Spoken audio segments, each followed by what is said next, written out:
হ্যাঁ বলছি কিন্তু আমি ছেলে পারি তো তুমি তো জানো স্বীকার করলা কেন? আচ্ছা তুমি চুপ করো সাংবাদিক ভাই আমি একটা কথা বলি উনি ও আমার বোন আমার আপু আমরা কি আমার ভাগ্নিকে তো ডিস্টার্ব করে আমি তো আইনে সাহায্য দিতে পারবো না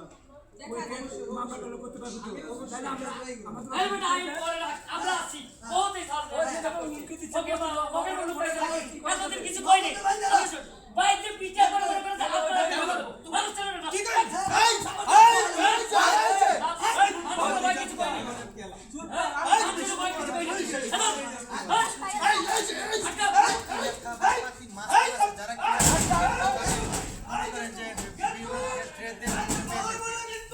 দেখে তাদের একটি নির্দিষ্ট